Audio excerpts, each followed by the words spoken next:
Welcome back. This image of a 3-year-old standing on top of a toilet going viral. Her mom posting the picture as the girl practices a lockdown drill that she learned in preschool.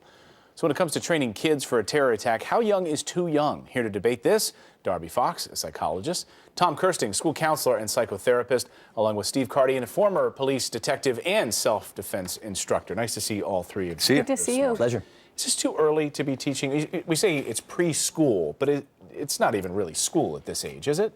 It's not really even school. It's sort of nursery school, and 3 is too young to be teaching them specifically a terrorist drill. You want to teach them about safety, following instructions, and that they should practice a drill, but terrorism, that's way too young. As a school counselor, Tom, what are the long-term effects of this? So I could tell you, I mean, I'm right in the middle of it as a counselor and as a private practice therapist. What I see now are more kids than I've ever seen in my entire career with major anxiety disorders.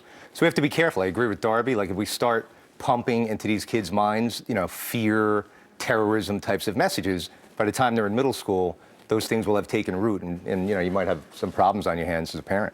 Steve, Darby talked about teaching them at least safety and following rules orderly if something were to happen. But you have an interesting take on this, which is to teach them without teaching them, so they're not really aware. It's like hiding vegetables inside of food. So they're getting their vegetables. Yeah, I'll give you an example. When I teach anti-sexual assault techniques to girls 8, 9, 10, anti-abduction, they don't know that they're doing anti-sexual assault or anti-abduction. They just think that they're doing self-defense stuff with Steve. They have no clue, not then, they will later, that these are self-defense specific to sexual assault prevention and kidnapping.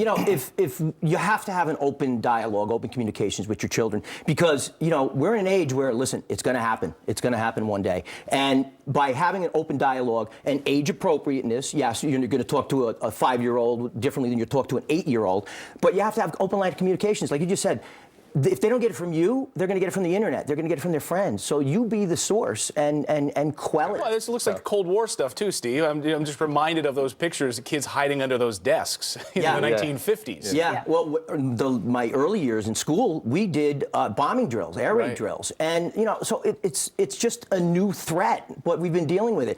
We've been doing fire drills for many years, and I agree with Darby. Like, stop, drop, and roll. We have to make it simple and keep it real easy for them, so that they know 1, 2, 3. Make it simple so they can follow the rules and do what they have to do. They're going to be in direction of a teacher. They have to be, and because they can't do that themselves. But when they reach a certain age, they do know when they're in 4th or 5th or 6th grade. But we don't need to scare them.